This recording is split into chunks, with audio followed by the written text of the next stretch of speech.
बहुत पुरानी बात है। बरखा नाम की एक लड़की अपनी नानी के यहाँ जाती है। वो रात को अपने माता पिता को बाय बाय करके बस में बैठ जाती है। सुबह बस राजस्थान पहुँच जाती है। वो बस से खुशी खुशी नीचे उतरती है और चारों तरफ देखती है। उसे कोई नज़र नहीं आता, सिर्फ ऊँट नज़र आते हैं।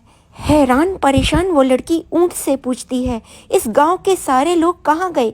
मेरी नानी कहाँ है? मेरे मामा कहाँ हैं? मेरे सब भाई बहन कहाँ गए? मैं कहाँ जाऊँ? किससे मिलूँ? मुझे कोई नज़र क्यों नहीं आ रहा? ऊँट जुगाली करता रहता है, उसे कोई जवाब नहीं देता। बरखा बहुत बहादुर लड़की थी। वो परेशान नहीं होती। वो कहती है, कैसे भी मैं सबको ढूंढ लूँगी, मैं अपनी नानी को ढूंढ कर रहूँगी। ऊँट उसे अजीब नज़रों से घूरता है। अचानक उसे थोड़ी दूर पर दो व्यक्ति चाय बनाते हुए मिलते हैं।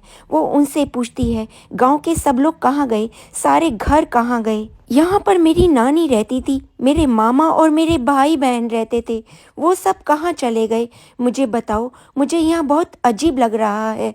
वो तो अच्छा हुआ कि आप लोग मुझे दिख गए। मुझे बहुत भूख लगी थी, मैं चाय पीऊँगी। क्या आप मुझे चाय पिलाएंगे? उन्होंने कहा, हाँ हाँ, क्यों नहीं, हम आपको चाय पिलाएंगे। बरखा ने चाय पी। वो शायद बहुत थकी थी, पता नहीं कैसे उसे नींद आ गई। आंख खुलते ही उसने देखा कि वह व्यक्ति दो डंडे आग पर गरम कर रहा था। वहाँ पर बहुत सारे डंडे पड़े थे और वो व्यक्ति सभी डंडे आग पर सेक सेक कर इकट्ठे कर रहा था।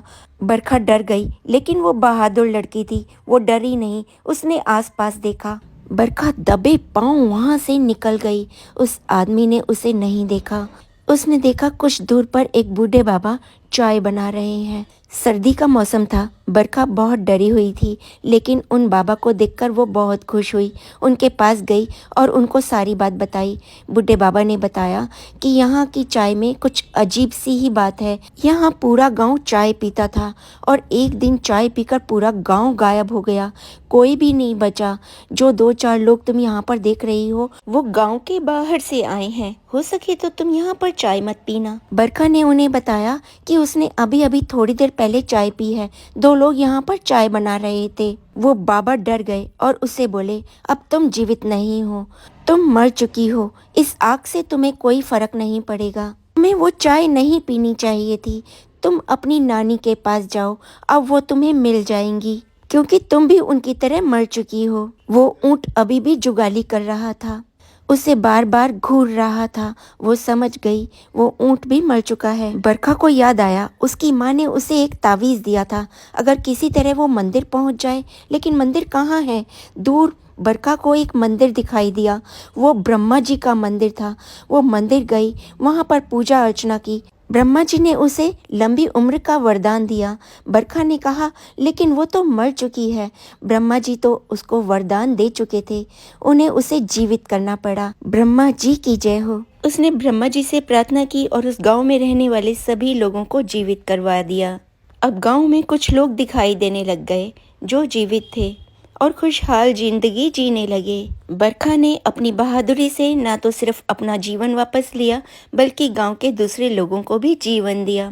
बरखा की जय, ब्रह्मा जी की जय। अगर आपने भी कोई इस तरह की भूतों की कहानियाँ सुनी हैं जिन पर आप यकीन करते हैं, या आपके किसी दोस्त ने आपको किसी भूत की कहानी के बारे में सुनाया और बताया है या अनुभव किया है, तो अपना वो अनुभव ज़रूर शेयर कीजिएगा। मुझे बहुत खुशी होगी, क्योंकि बरखा को मैं जानती हूँ।